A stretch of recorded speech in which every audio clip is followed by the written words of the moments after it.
Hi, I'm Meena Satishkumar, and you're listening to Tech Beyond Gender, the podcast where we explore stories of innovation, inclusion, and impact in the tech world. Today, I'm joined by Noor Syed, CTO of Microsoft, and Dr. Helena Bahrami, AI and machine learning lead expert, who is pioneering brain like and quantum inspired models for healthcare innovation. Before we get started, Noor, can you please tell us more about yourself? Yeah, thank you so much, Meena. I'm Noor Syed. I'm the Chief Technology Officer at Microsoft for Health in New Zealand. I have been in New Zealand for the last around 10, 11 years now. I'm an immigrant. I'm originally from Pakistan, grew up in Dubai, and kind of started my world of tech in New Zealand for most of my career. So it has been a bit of a journey. Um, I started with Microsoft almost 4 years ago now. And generally, I have been prior to Microsoft, I have been in the health sector for a number of years. So I come from a family of doctors as well. So pretty much grew up on the wards with my father. So after school, I was in the hospitals. So really, healthcare, solving for some of the sort of problems in healthcare, whether it's from a disease level, whether it's from quality of living, whether it's technology, has been an absolute passion and very much part of my DNA. Um, and Microsoft, and in the world of tech generally, AI is obviously front and center for everyone. We woke up to the world of generative AI a few years back, and the world's completely changed. It's a generational change. But what I'm very, very passionate about, especially coming from the world of medicine and health, is how can we use AI for good for humans, and for lifting a generation of care and improving global and worldwide outcomes. So that's me. Helena, would love you to sort of do a quick introductions about yourself. Tell us a little bit more about yourself as well. Thank you, Noor. Thank you, Meena, for having me here today. I'm Helena Bahrami, and I am a researcher at the intersection of quantum computing, AI, machine learning, and also neurobiology, with a special focus on neurodegenerative disease, depression, and anxiety disorder. Also, I have academic role as a research associate at AUT IB Tech, Institute of Biomedical Technologies. And I have founded my own company, and also at the industry, I'm leading a team at the e-commerce related industry. Awesome. That's amazing. Helena, welcome to Tech Beyond Gender. It's really nice to have you here. Um, Now, I don't really know much about you, Helena. It would be great if you could start by sharing a bit about your journey into tech and what inspired you to explore the intersection of AI, neuroscience, and quantum computing. Thank you, Mina. Thank you for providing me with this opportunity. If I want to start with my how I began a journey, I need to go back to my childhood when I was fascinated by the celestial movement, the outer space, the mysteries of our universe. That passion led to quantum physics, quantum mechanics, and at the same time, I was interested in how I am thinking as a human being, how from a physical brain, emotion, and um, awareness and thinking arises. And I was lucky when I started my bachelor. I had opportunity at very early years to enter a very prestigious research institute. And from that time, I started working and doing research around AI and machine learning. I continued my study to Master of Artificial Intelligence, and then for the PhD, I was looking for something much more interesting and attractive. when I was looking for PhD opportunity around the world, I found this amazing project in one of the lab at Oakland University of Technology, led by Professor Nikola Kazapov, about brain-like computational model. So it was the moment that I thought that this is what I want to do for the rest of my life. And with the support of my supervisor, Professor Kazapov, I was able to integrate quantum world and AI machine learning, and also applying it on neurodegenerative disease as an application. And it was the start of my journey, being very interested, and um, um, started deep learning about how brain works and how this brain disorder changes the brain dynamics. Helena, I have a question for you. Now, what is brain like computational models? What does that mean? Yeah, that's a good question. So, you know that in machine learning and AI, there are different type of models. The most common one is deep learning and neural network. I think that a lot of people are familiar with those words. One of the latest and very close to the human brain real neuron activity networks that was invented recently is a sparking neural network. A sparking neural network works based on the idea of mimicking real neuron in terms of sparks, timing, and the dynamic of learning, like plasticity. So I took it from that point, and my model had a 3D structure borrowed from Talarai map, which is a brain atlas. And the location of neuron represent 1,000th scale down of a real neuron. But the region and the shape of the brain was preserved within that 3D reservoir. And also I added ideas like neurotransmitters and inhibitory and excitatory synapses, along with mechanism like local and global learning. And I try to govern the dynamic by using energy function to stabilize the learning mechanism of the of my brain-like model. And I tried to add a lot of other characteristic by simplifying the biological dynamic and embedding it into my model.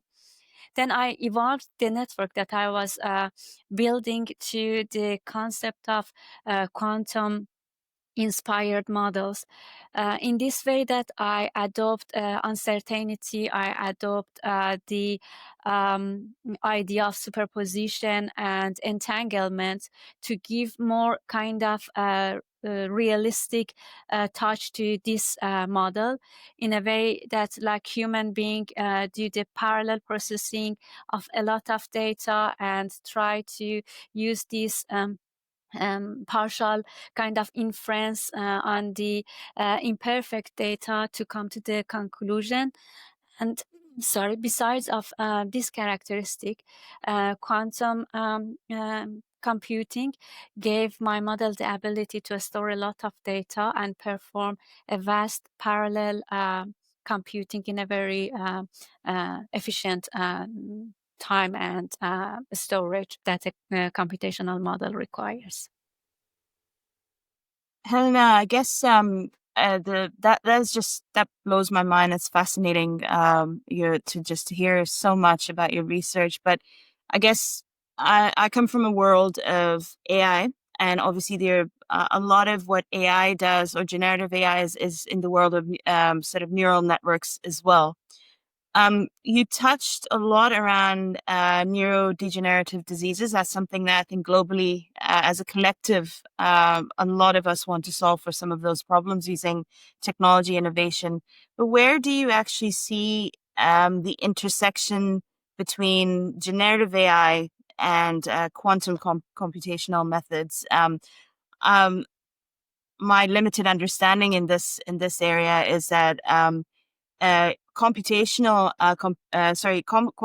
computation methods actually inform generative AI, or is it the other way around, or is it both? Is it like a two-way sort of exchange of ideas or technologies coming together? So we'd love to understand how both those disciplines intersect with each other and help solve some of these real problems that we're looking at, such as neurodegenerative diseases.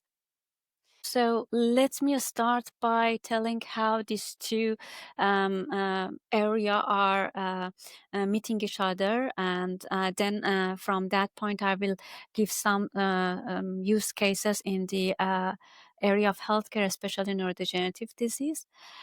Quantum computing and quantum mechanics concept helps to build powerful computational models, and at the current state that it is noisy intermediate quantum era, we are able to have relatively good amount of experience and also algorithmic design around how to use the power of quantum computing to solve very difficult problems that if you want to solve it with classical computer, it may takes 300 years to solve, but with a quantum computer, you can solve it within maybe less than an hour. And the most special case is the problem related to the factorization. And I think that everybody knows about quantum threat, about the RSA cryptography, and all sort of cyber security that worries people right now. And there are a lot of effort around that. But about the quantum machine learning, when you see these capabilities, look at the models, especially generative AIs. You can, if you look at the number of servers, number of machines, virtual machines, real machines, and the huge amount of power that these models require to be trained, you can see that there is a huge kind of energy cost, and also as a result carbon emission and harm to the environment. So quantum computing can provide us this opportunity to use a more energy efficient way to do this parallel computation faster, more reliable, although it is not like a complete scenario right now. The development is on the way. However, if I want to put these two spaces together, there are right now a lot of research institutes are building quantum machine learning algorithm that can be not just inspired from quantum mechanic ideas, but really work on quantum computers by means of designing circuits or algorithms that are compatible with a specific topology of quantum computers. Then we are going to look what is this kind of intersection, what is this hybrid model can help us in real world scenario. One of the biggest challenges in the current state of the art of pharmaceutical companies is drug discovery. Drug discovery process is very long, costly, and the problem by itself has a combinatorial nature. It means that the computational times goes to the roof if you want to use all those combinations to come up with a proper molecule combined that has a property that is less toxic, less solvable in terms of neurodegenerative disease, can pass the brain-blood barrier and easily bind to the target protein. In this way, doesn't provide, cause or doesn't provide harm for other neighboring cell. These are the problem that right now people are facing and trying to solve it. And quantum computing provides a very promising future for drug discovery. Actually, at the moment, there are a lot of pharmaceutical companies that are investing and using it partially, not at full scale, because we still are in the era that we need to solve a lot of problem related to quantum computers, like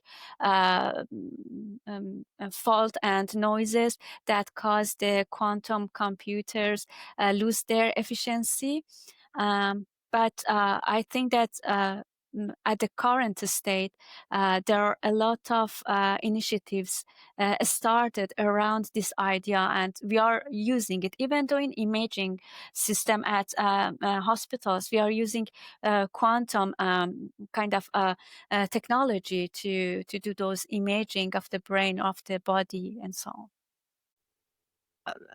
I have a question, Dr. Helena. Like, in your view, how close, like you've just given us some real world scenarios where some problems can be solved using this technology, right? So, in your view, I would really like to understand how close are we to see these quantum based AI solutions move from research labs into real world healthcare settings? Are we talking about like decades moving forward, or is this something that's actually happened, or is it like in the process of happening in the next few years? Thank you, Mina. If I want to answer it in a more precise way, we can look at the cases in the drug discovery pharmaceutical companies that are really using these new technologies. And by the prediction of major providers in the industry, because yes, there are a lot of research around quantum computers, quantum machine learning, and the ability, but the question is that, is it commercially justifiable that one company tries to use or invest in this sector? And the answer is within 5 to 10 years, the quantum fault tolerant era will be dominant, and it will be reshaping our computational and also the technology around the computation, machine learning, and also technologies related to optic. So I think it is happening, and very soon we will see the next leap, like the AI, generative AI, that changed our view from like 2017. We should wait for a big wave of quantum computers and quantum machine learning in the next 5 years. And this is according to the prediction of IBM, Google, and all the major players. So the justifiable hardware are on the way. We are very close to having this technology ready for use in commercial way. Like, which part of the world is like more contributing to this? Is New Zealand quite active in this space? Actually, right now, USA and our neighbor, Australia, is spending a lot of money in the research by funding development of quantum computers, algorithms, and hybrid systems. So one of the exciting things is that if you build a hybrid system, that classical computers talk to quantum computers, you can benefit from both sides, and you can have the ability of massive parallelization, and also looking at the outcome at any time that you want. You know, the peculiar nature of quantum mechanics is like that. Possibly people have heard about that. If you look at the way that these particles behave, you are collapsing the system, right? So you are impose a kind of observer kind of interference, that you will lose the entanglement, lose the setting of the particles in your system. However, there are rules like using particles that are entangled with your real system, so that you observe those particles, the intermediate one, so you don't really harm the system that you build, and you let the system evolve. So those are technical stuff. I don't want to bore you with those technical explanation about how quantum computing work, but the idea of merging classical computers and quantum computers actually enables a lot of experts to easily use these powerful tools. So I think that in New Zealand, I recently attended one of these kind of workshop or conferences around how we can invest more in this area by following the uh, how can I say, the good practice of both investing in researchers and also providing funding opportunity for research entities and university to not just build but train people who are able to use these tools. So one thing is that you invest in the tools and technology. The other thing is that do you have enough experts that are able to use these tools and technology? And I think that the awareness is right now uh, around this topic, and also by universities that are leading this research, like Auckland University, and the international collaboration. We can say that New Zealand is on the path to invest more in this topic or technology. However, in the amount that US government and Australia are investing in this area, I think that still New Zealand is not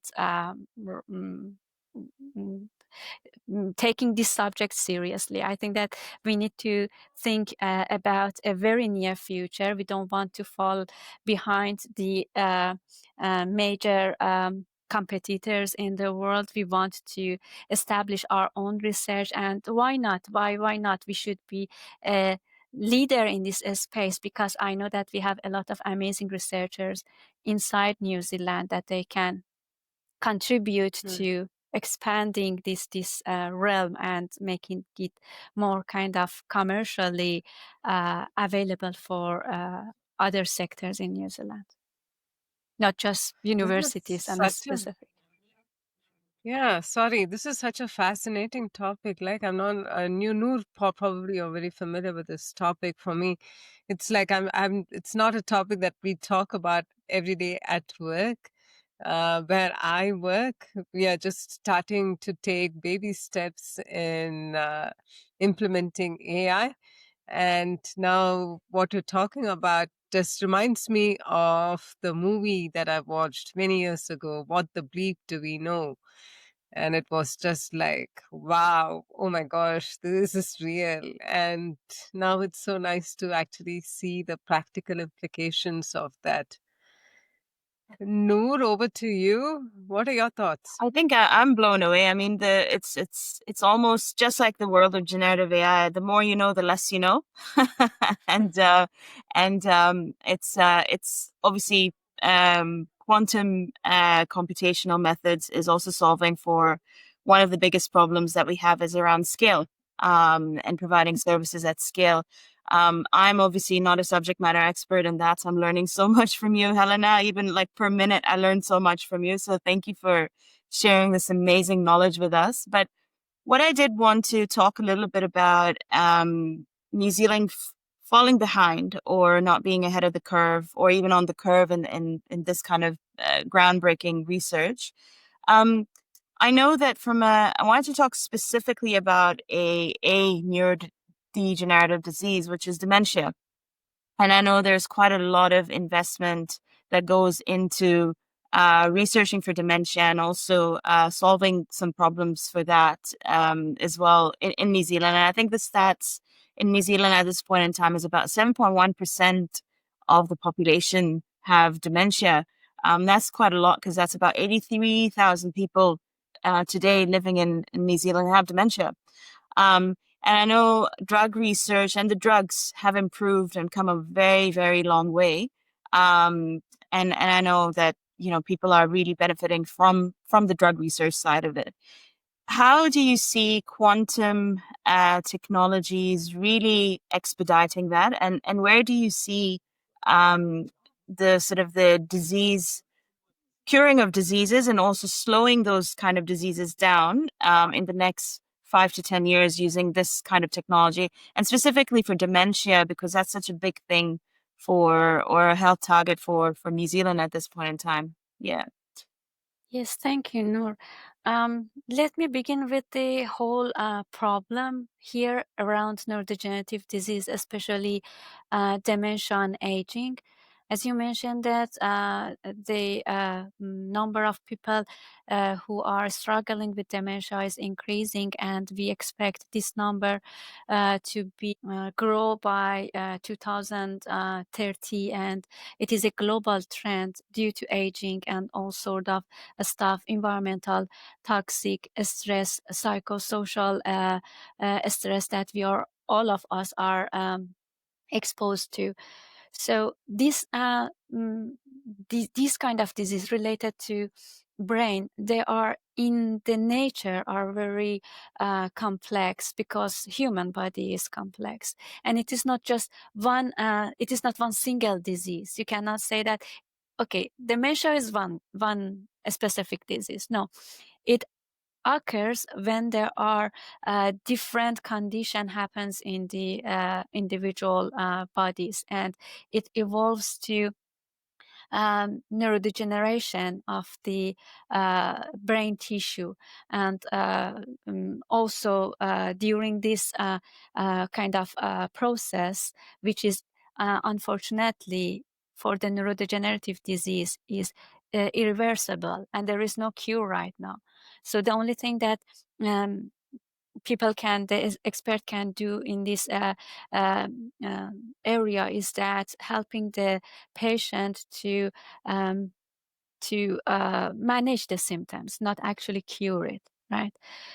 And the research and development around the drugs treatment, it is very slow. You know, as I mentioned earlier, drug discovery process starts from you looking at molecule candidates, right?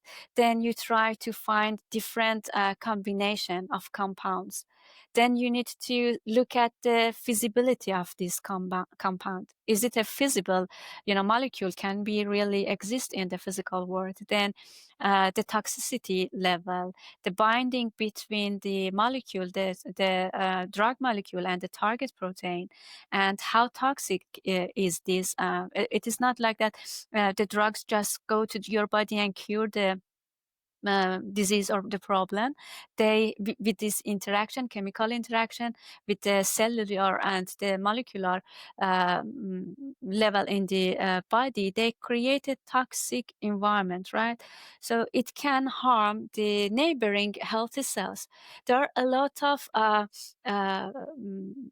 things that people need to consider when they are trying to find the candidate molecule, not even going to test it. Then the test starts. You need to do some virtual screening to make sure that this molecule is actually working in the way that you want. It's just having the proper characteristic that can, work in a way that it solves the problem.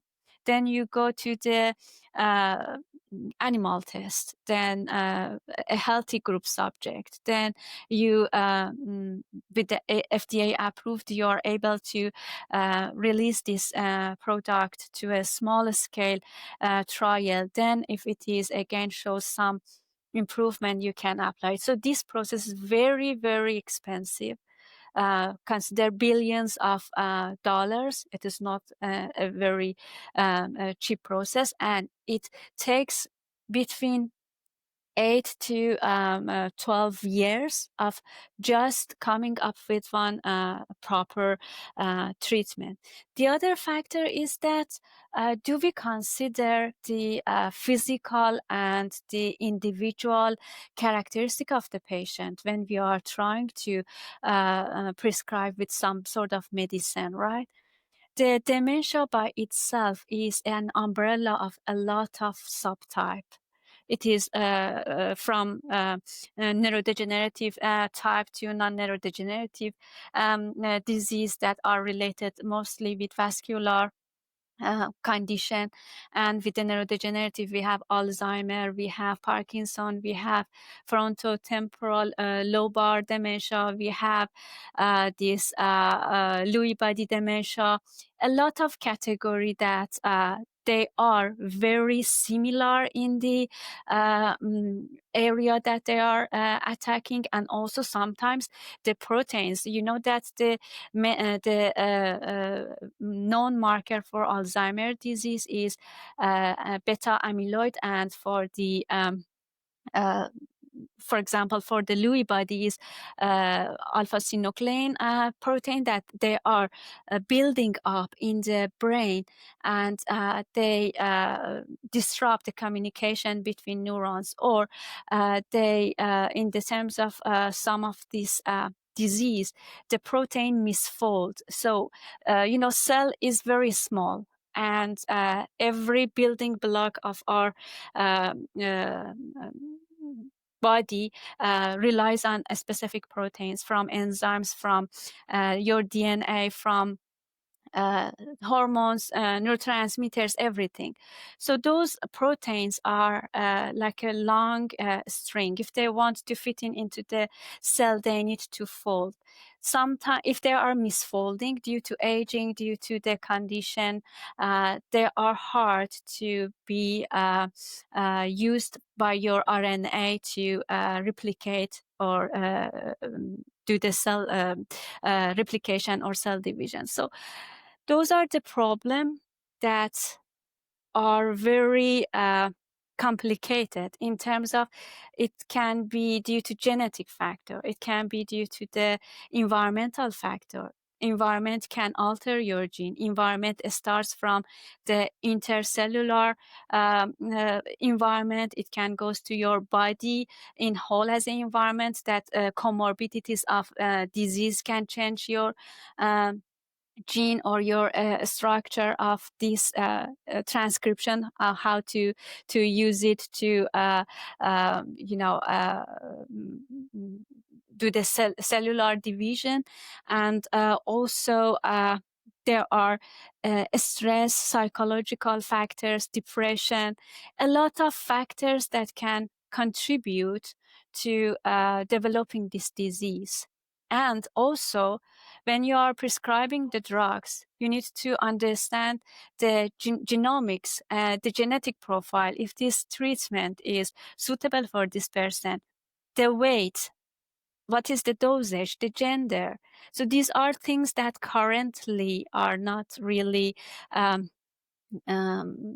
considering when pharmaceutical companies trying to develop drugs. It's not like that this drug is for female, this drug is for male, or the dosage. It's a lot of things happen inside the brain that can affect the successful of the treatment. So one of the things that in my research and my team we are doing is that we are providing a diagnostic with treatments where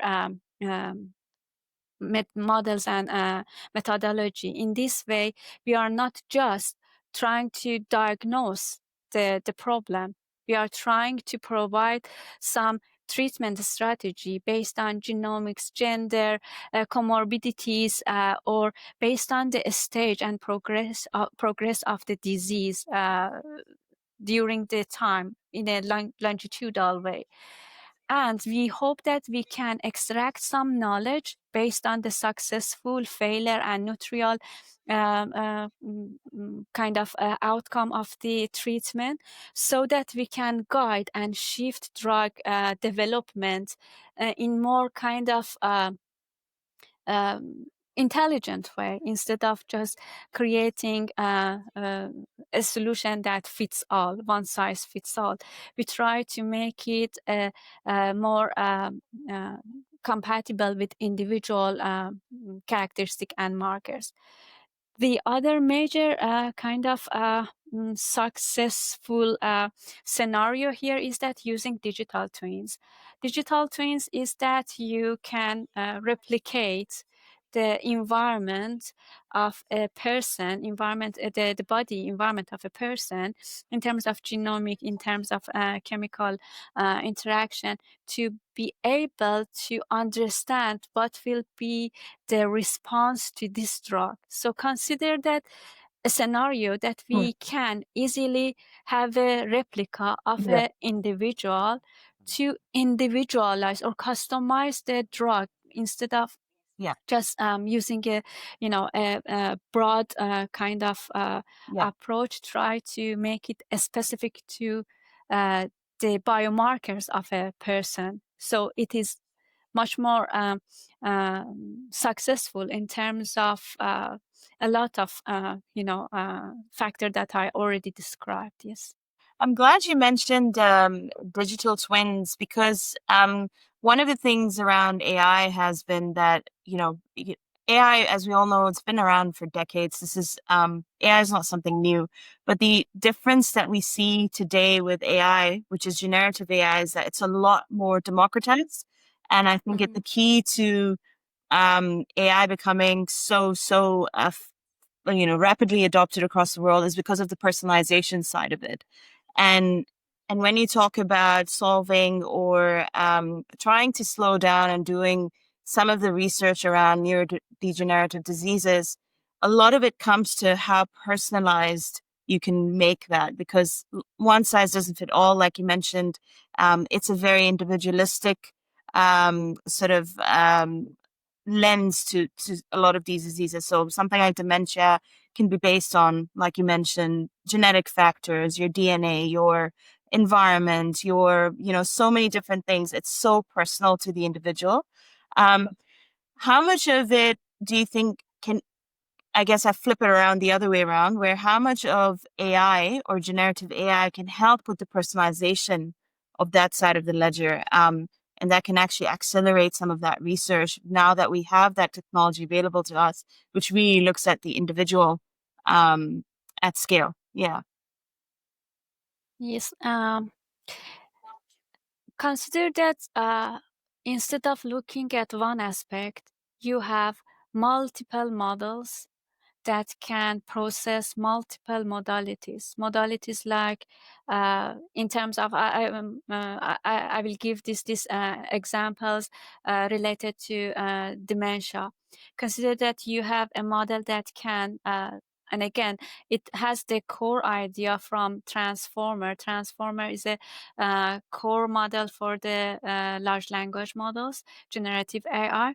Consider that you have a model, a state-of-art model that is expert in analyzing EEG data, brainwave data, and another model that is specialized for brain medical imaging, like PET scan, like MRI, like fMRI, like CT scan.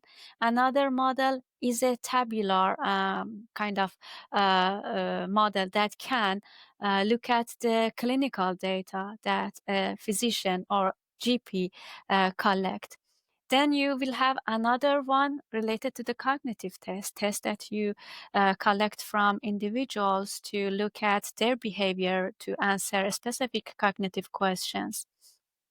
And also, you might integrate some modality related to the specific psychological profile to integrate all of these piece of the information that normally experts and multiple experts, actually not one, require to put together to build this whole view of what's going on inside your body related to this disease. Then consider that there is another important aspect to this picture. So we put all the modality, we made a model, a decision maker, use all the modalities, all those single model that vote for some aspect of this disease progression or the type or the severity of this disease. Then how an expert should rely on this decision. How, as a human expert, I say that, okay, this says that it is the subtype of this the disease is Lewy body, and the severity of the disease is like in the latest stage or in the earliest stage. How can I, as a physician, understand that? Generative AI can make those steps that these models are taking to make the decision and provide like a human language, natural language explanation of those steps that the models took to come to the decision. The other way is that we provide visualization. So you can look at the visualization graphs or even visualizing the brain region that are affected. So although in the latest stage, all these dementia types basically become like each other because the progression makes the atrophy happens in all region actually. But consider that you have the opportunity to look at the brain at earliest stage and see the specific region that it is infected. You can instantly say that, yes, it is Alzheimer's disease. You can say that with the help of the suggestion model. You can say with the list that it shows from its decision-making steps towards the visualization, and also you as a physician, an expert in the medical field, you have the power to correct the system if you see that the decision making is not aligned completely with what you are seeing. Sometimes some cases are very rare, very new, different in the norm that the model captures in terms of dynamics. So altogether, I think that with the help of generative AI, we are able to make those black box decision inside this machine learning model understandable for humans, so human can have more informed decision making ability and can feedback to the model or correct model behavior, and not just accepting a final decision, okay, this person has Alzheimer's disease, and end up to have Lewy body. Why I mentioned these two different types?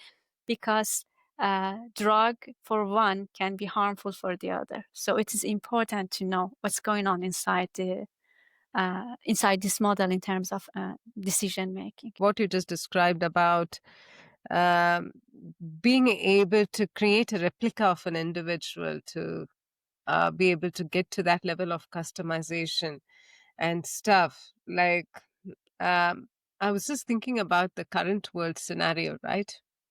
I don't know much about quantum computing at this stage, but if you just go into a generative AI tool, just Chat GPT, for instance, and then if you uh, type a law professional, it would just show up some stereotypes of individuals already in there, right?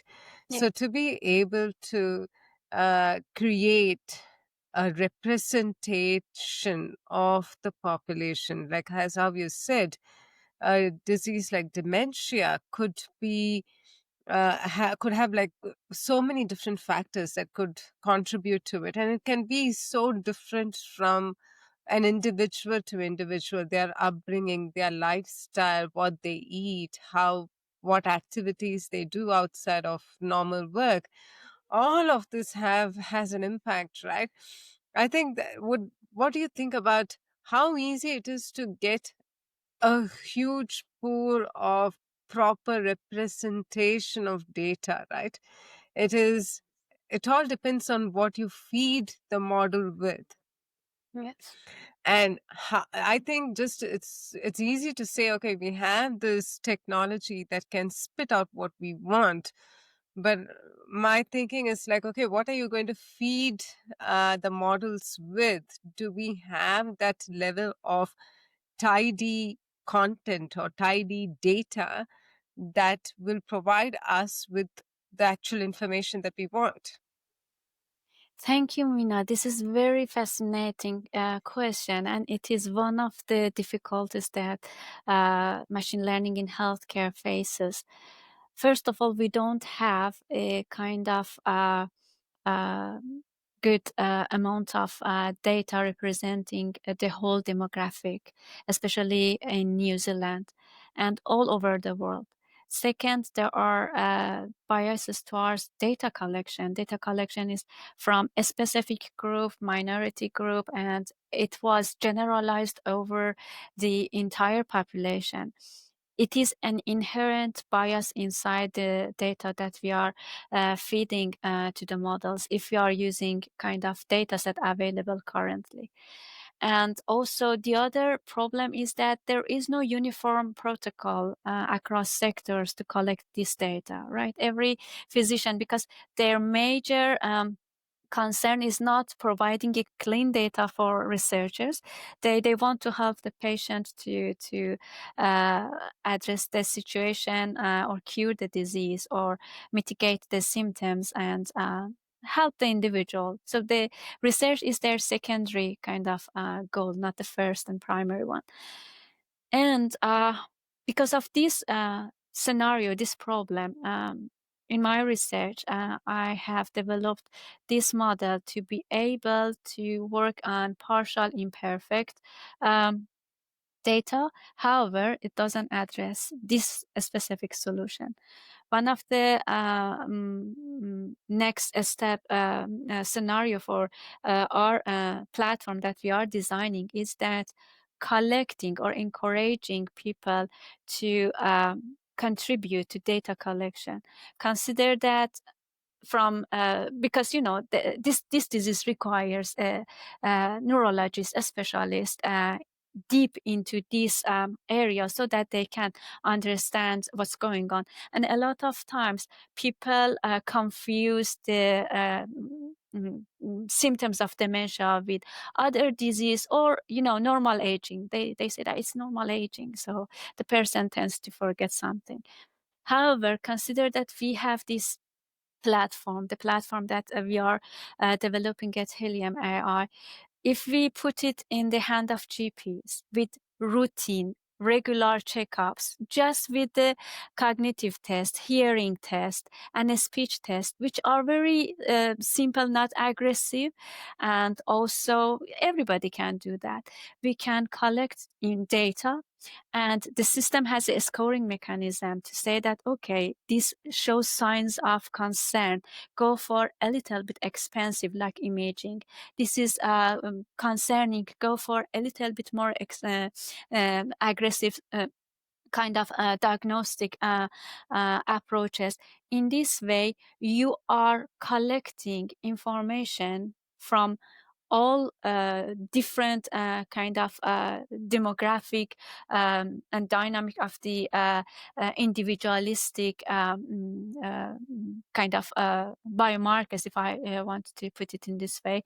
And then the model is able to correct itself, not be biased, because the nature of the machine learning is that even though you trained it with bias, it still have the capability to correct the bias when more data feeding to the model. So good thing about this scenario that we are developing is that, first of all, it has a scoring mechanism. It doesn't just go to, okay, give me all the modality available. It starts from cheaper one, and then when there is a sign, it can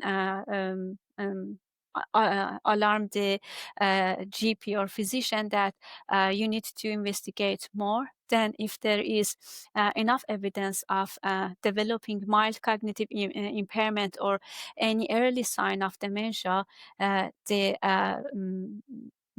expert in the field can intervene and try to take the matter from that point and start developing a proper kind of scenario for treating the patient. But for me, one thing that I want to make people aware of, that if you contribute to the research, it is good for ourselves, for our children, for our offsprings. Why? Because your genomic is within the this lineage of ancestral kind of tree is specific to you. If you help to collect your data, it would be useful for your children, for your grandchildren, and also for your own kind of scenario. The treatment will be more customized to you, towards you. But one thing is that how much we make these tools available, equitable. Consider that when you go to the hospital, they are very busy. They have a lot of, a patient need to take care. So very subtle signs of a major disease at early stage, it will be dismissed, not because sometimes lack of expertise, but sometimes they have a lot of patient need to take care and they can't spend a lot of time. For normal neurologists, take 3 to 4 hours just sitting with patient and their family to understand the behavior and the kind of history of the patient, to understand what is the type of this disease. You know that you can look at these proteins when I mentioned about Alzheimer's disease, Lewy body, or other frontotemporal disease. But you can understand the type after postmortem under the microscope, right? If you want to do diagnosis, this problem or this disease in time, you need to look at a lot of different modality, as I mentioned. However, I think one of the mission of AI is making it equitable, accessible for everybody, not expensive. Brain imaging is very expensive, and if it is just a guess, a lot of GP are hesitant to, prescribe it or say that, okay, go for this further kind of investigation. The one thing that you mentioned, Helena, was around bias in data, and I guess the more data you collect and feed the model, the probability of the bias reduces, because then you can manage the bias because you have a lot more to work with. But I think the challenges that we're seeing across multiple organizations and research agencies is access to data and identifying and finding the data. It's an entire industry altogether, which is access to data, and then identifying what is the right data to be able to access. So in your world, and obviously with Helium AI, have you come across those challenges? And if you have, how are you sort of mitigating the risks around it? And how are you actually managing and navigating your way through? Because access to data is obviously the crown jewel of a research like this. Yeah. Yes. Thank you, Noor. Actually, it is a very challenging and difficult problem that the researcher in the AI and healthcare faces, because first of all, healthcare data are very sensitive. It's not easy to get your hands on them because there are a lot of ethical rules around. There are sensitivity around the individual identity being preserved and not breached, and also it is not prevalent. See, when you look at the society, healthy subjects that are contributing to the, researchers, they are huge. And the people who have problem or disease or health issue, they are very small. So in general, it is a very imbalanced data. You have a lot of healthy subject, but the patient and the people that are struggling with some condition are few. Then you have problem with ethical access to the data. Then the protocols are different. Everybody across different kind of research institute or hospital, they collect data in different ways. Then we have the problem of how you can get your hands on the data. You need to go through regulation, ethical approve, signing a lot of confidentiality agreement. So it is not a kind of easy way to access to the data.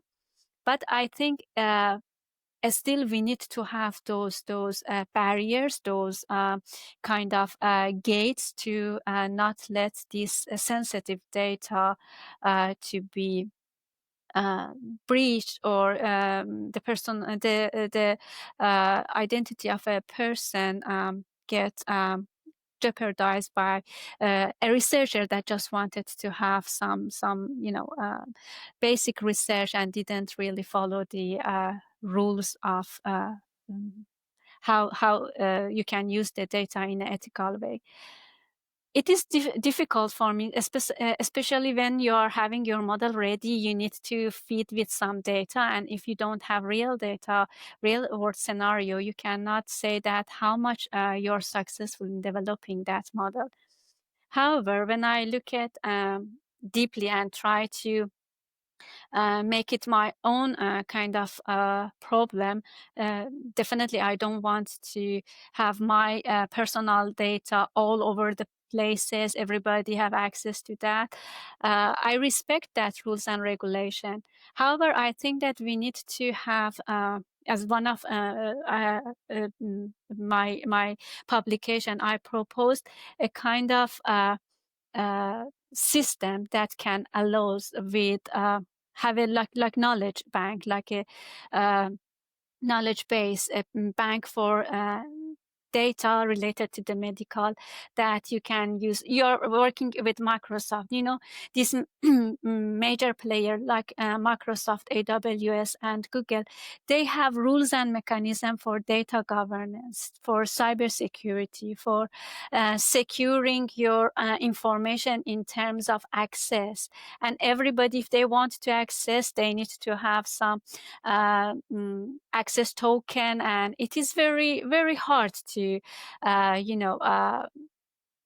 make jeopardize that security and those data. However, there are other mechanisms as well. When you are securing with good infrastructure, securing the data, there are other mechanisms to anonymizing the data. A lot of time when we are working with the data, there is no name, or there is no a specific kind of information that can say that this data is this data belongs to that person, or so on. And other kind of mechanism that we are using is that even though in terms of images, sometimes we don't have the whole kind of image that you can identify, or even in some of, I work with the ADNI data set. It is related to the Alzheimer's from UCLA. There is a paragraph that says that these data are anonymized, consider that the brain image are anonymized in a way that nobody with no tools can make a kind of 3D construction of that can reconstruct the individual face or identity from those data.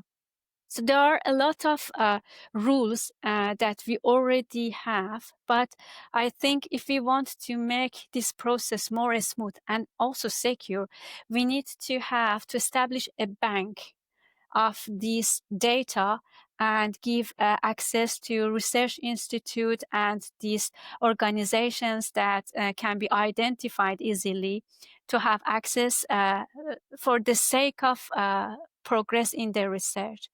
The data, as Meena mentioned, is the fuel for these models. If I want to build a model and put it in practice without testing it with real world scenario, uh, it can cause more harm than good. So we need to be careful about those. Helena, now talking about data is quite interesting. And now there's something that you mentioned a little bit behind, like in our conversation a few minutes ago, about how the whole drug development could take up to 8 to 12 years' time, right?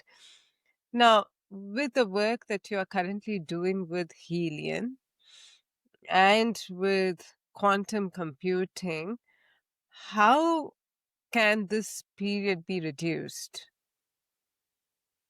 So we are on earlier stage to build the model. One of the struggle with quantum machine learning is that you need to develop circuitries that are compatible with the hardware. So the problem should be convert to quantum realm. So we are developing this quantum machine learning models that can, it's like a 3D graph, but it has more to it, but I don't want to reveal all the work that we are working around, but consider that it's a graph that can help you to identify a proper isomers or isotopic shape of the molecule and try to create a compound that can be physically exist based on the characteristic or information that you have.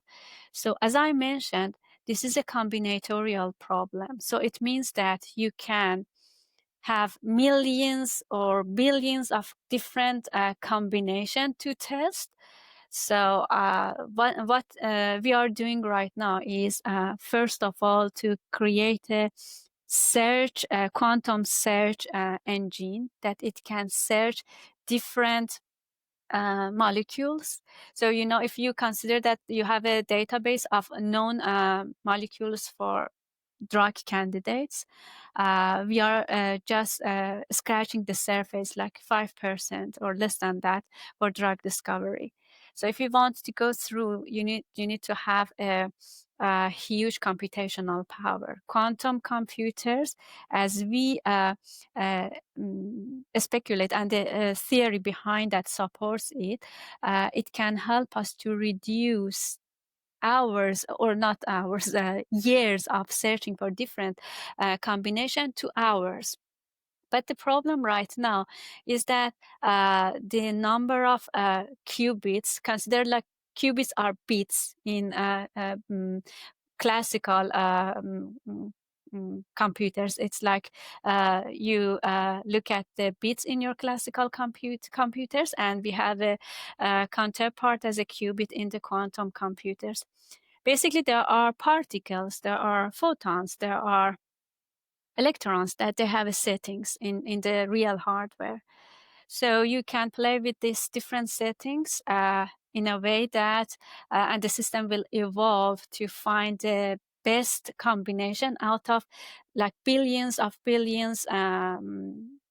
possibilities to find the proper condition, and then feed it to your quantum machine learning graph that can test the feasibility and test the other kind of condition, like solvability, like toxicity, like the condition that in dementia especially matters, if they are able to pass the brain-blood barriers. Is this compound hydrophilic or hydrophobic? Are they happy with around the water, or they are not binding with hydrogen molecules? So all of those things can be extracted within hours, not within years, like 10 years. So it can reduce like actually the search for the drug compound. But still maybe for vitro test and animal test, the process is still requires its time. But with the digital twins, even maybe in future, we don't need to test on animals because we are testing on personalized biomarkers on a silica, not on a real biological organisms. So the big picture is that reduce the search time for the molecule candidate. And using this machine learning graph, try to find these molecules appropriate for a specific disease. Then with digital twins, try to test it or virtual screen it before you go and test it in animals or in healthy subjects, or then expand it to a kind of market for real patients. Yeah. I guess just coming back to your comment on I guess ethical and safe research, and sort of inbuilt security and sort of tools in there to enable you to do that safely. So at Microsoft and platform providers like Microsoft, we have platforms that we call in the Microsoft world the trusted research environment. And what it does is that it's basically a playground of data that can go into that environment, but it's safe and secure over there. So there's all the identity and access management. There's the safe sort of ethical access, responsible AI, and all the inbuilt cybersecurity tools in there as well. So it just makes it easier for researchers, clinicians, and physicians to just go access that environment, access the data that they need specifically for their research, and they don't actually have to worry about not being ethical, safe, or breaching some sort of cybersecurity policy. And I guess because we have those tools, obviously, big tech like Microsoft have spent millions over so many years on cybersecurity, so we're very mature as a platform capability. What would your recommendation be in terms of, or rather, not even recommendation, how can we help you further in sort of taking away some of those barriers around access to research, safety in research, access to data at scale that can help improve your models significantly? What more can we be doing? Or what maybe sometimes can we do something less than what we usually do that can actually help you with this research? It is a very good topic because, when you're a researcher at university, you're mostly working at a very small scale model and data. And most of the time, those kind of ethical thing is taken care of by universities, kind of organizational relationship with those hospitals or research centers. But when you come to the industry, first of all, distribution of the data is one of the difficulty.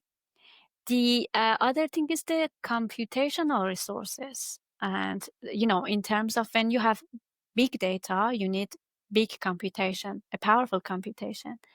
Then the security comes in play, access control, and also how you save the model that you already trained, because machine learning and AI by itself is a kind of science of playing with parameters, trying to fine tune things to make sure that you are developing or you are building this experimental scenario in a way that the model has the best, the optimum configuration, right?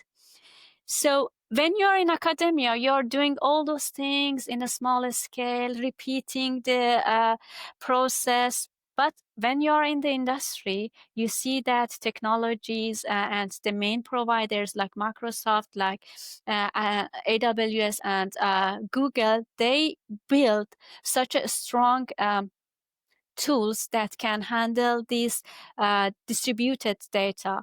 So you can use Databricks and data lakes and also Snowflake.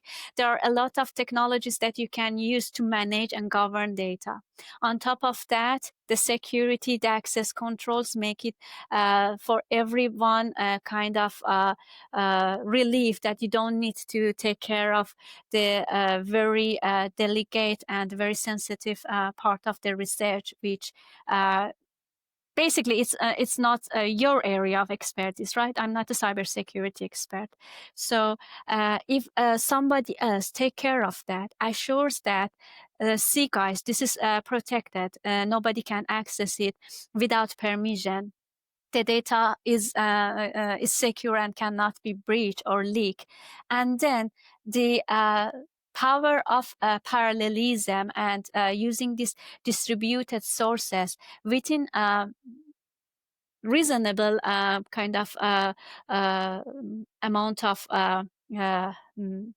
money to train the model, and then being able to save the version of the model for future reference to see that, okay, I trained this model with these parameters. Next time I want to improve it to see if I'm able to get a better result or not. All of this ecosystem is already built within Microsoft Azure, AWS SageMaker, and Bedrock, and also Google platform.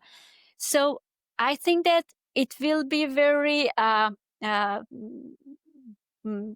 naive to say that, okay, I want to reinvent the wheel and build everything from scratch. When such a powerful ecosystem exists, so the heavy lifting of the cybersecurity, parallelism, and distributed resources is already done by this organization, and they are proved to be reliable.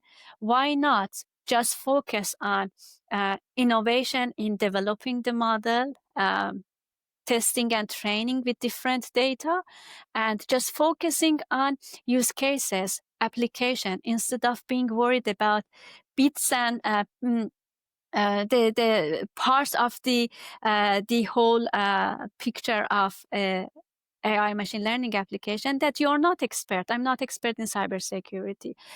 Parallelism and multiple kind of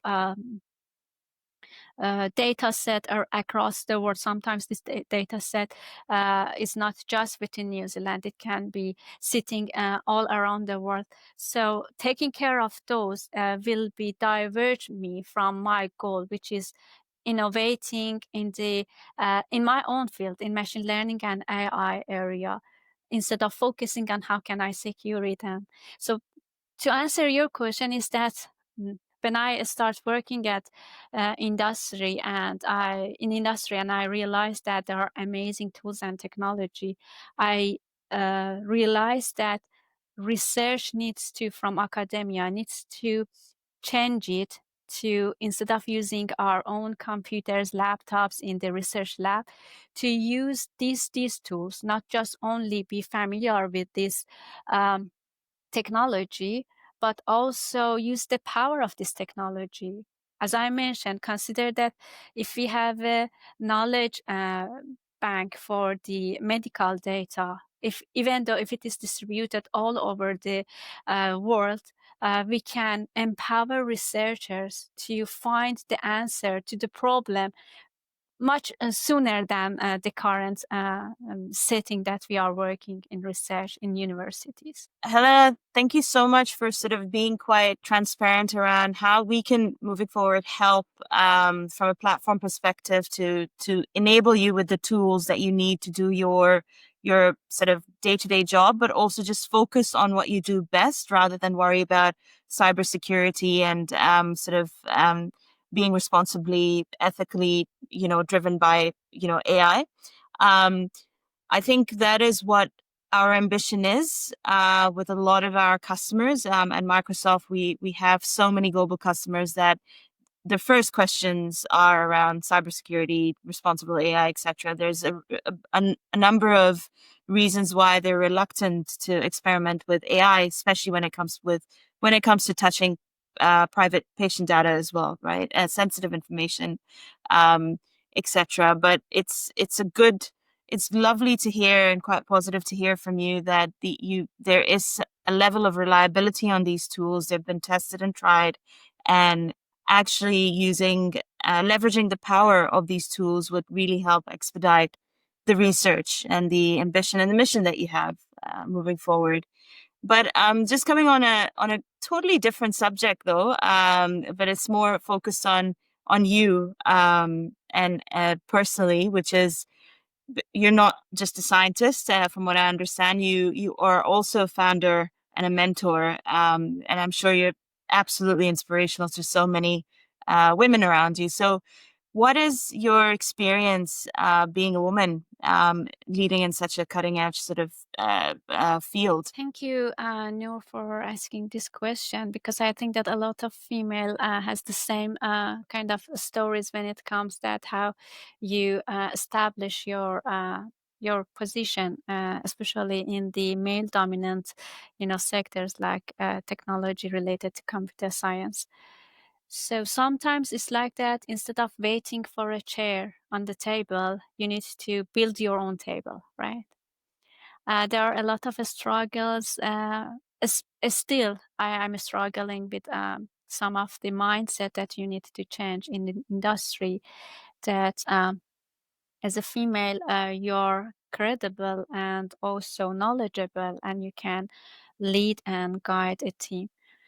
I think that it's something that we need to empower each other, and currently the fabric of the technologies and also the industry is changing in a way that a lot of female scientists, female engineers are working with very deep technological tools and innovating a lot of amazing stuff, and especially in the leadership. But we need to do more. It is not like that. Okay, we are there. No, not there yet. We need to empower each other. We need to, by ourselves, make female presence normalized in the industry. And from that point, I want to mention that part of our mission in Helium AI is to mentoring and collaborating with universities and research entities all around the world. I'm part of different mentoring programs, and I help these research entities to have a collaboration with industry to not just reshape the educational materials, but also to uh, motivate and empower young generation, especially female. If you see more kind of people around you that are successful, especially from your own gender, from your own kind of similar background, similar ethnicity. Noor, you and I are from Middle East, and we are in a geographical kind of definition that female are a little bit restricted in coming to bold sectors. But we can reshape it by just being examples, by just saying our stories, motivating people. I'm sure that there are a lot of intelligent, more intelligent than me, females and young generation, that they can change the future. So one of the things that we are happily doing is sharing our stories, mentoring, showing that, guys, look, this is a cool new technology emerging, and introducing the basic. One thing is very interesting in human being is that until you don't have any knowledge, you're not interested, right? If you haven't heard about quantum computers, so you say that, okay, quantum computers is not my thing. I don't want to hear about that. But when you hear a little bit, this is a biological characteristic of a human being. You feel the urge of, I need to learn a little bit more. Then that a little bit more creates the passion, the interest that drives you further. So one thing that I am trying to do is just saying that this is in a very kind of basic and simple way. This is the beautiful world of machine learning, quantum computers, and also biology. You know, when I was younger, I thought that the world revolves around mathematics and physics. I had a deep passion about mathematics and physics. When I started my PhD, I saw that biology is very cool and interesting. So this to support my point, if you give a small kind of portion of the information, this young generation, they can go and make it a big thing. So yeah, I think that we need to, as female, we need to empower each other. We need to bring more kind of young female to technology and also research. And I think that right now it is changing. It is changing, and we are building our own kind of space in the technology and industry. That is such a beautiful. I think that's a beautiful thought coming from you, Helena. And I think on every levels, I really resonate with being a role model for young girls. If they don't see people like them that speak like them, that look like them, that come from similar backgrounds, there's almost no hope sometimes for a lot of people. And I love to use the term wanting to be ambassadors of hope. And I think that you're exactly that, because even myself, I'm so inspired to hear from you. And I feel like I want to do more and learn more.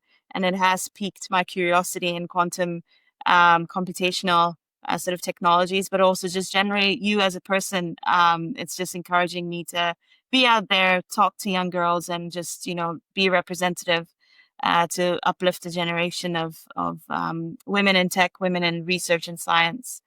But I guess if you, for your listeners, if there was one message that you could sort of say about the intersection of science, ethics, and human well-being, mentorship as well, what would it be?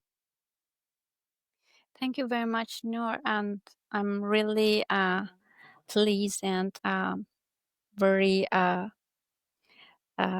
happy to be around very inspiring female like yourselves, like Meena, that helping to reshape the future. If I want to tell something to wrap up this session, I want to start with the story of why we fragmented the knowledge. You know, at ancient time, philosophers used to learn all the aspects of life and science all together. Then when we moved further, we realized that this is too deep, that one person in the lifetime cannot handle it. So we divided those into different sectors, fragmented knowledge. But I think we are in the era that with the generative AI, with the technological tools that are available right now, we need to put these pieces back to create the whole picture, to make the understanding of the physical world complete, and maybe not just using this computational model to solve day-to-day life problems, maybe look bigger, look further, look to address something like something big, like why do we come here? What is our consciousness? How the physical brain that we all have creates different conscious mind with beauty of personality, different ability to look at the problems, different type of intelligence. You can see people are amazing in doing stuff that I'm incapable of even imagining it. So I think that the next few decades, we are shifting from just solving problems. We are just moving from highly skilled workers to visionary and thinkers. We don't need problem solvers anymore. AI can be used to solve the problem. Technology automation can do it easily for us. But we need people who can identify problem. We need people who are visionary, who can see the big picture. And for that, we need to put these pieces together. I think that we need to change our educational pathway from helping to cultivate generations that can solve problem to generations that can identify problem, think out of the box, and have the STEM knowledge. Not just use large language model, ChatGPT, to do assignments, but use it to guide them to understand the world, the physical world. And also I want to mention this very delicate and very important thing. Although we are living in an area that everything is going to be automated with logic, with reason, machine reason, but we need to make the connection between human values and morality stronger and deeper. Because if you make everything automated, you will take the soul, take the beauty of human out of that. And I think that this is our duty to keep AI still rooted in our human values and make the world more equitable, more sustainable, and reduce the harm that unintentionally the growth of technology caused to the environment. That is such a strong sort of message for us, is that keeping AI rooted in human values, and separating, I guess, one step ahead of that is also separating the art of medicine from the science of medicine. And the art of medicine is very much around keeping the human in the loop and keeping those values intact. That's a beautiful message. And thank you so much for sharing that. Yeah, thank you so much, Helena. What an amazing conversation this was. It was definitely something that I'm not very familiar with, and so it was really good to just sit back, relax, and just expand my imagination.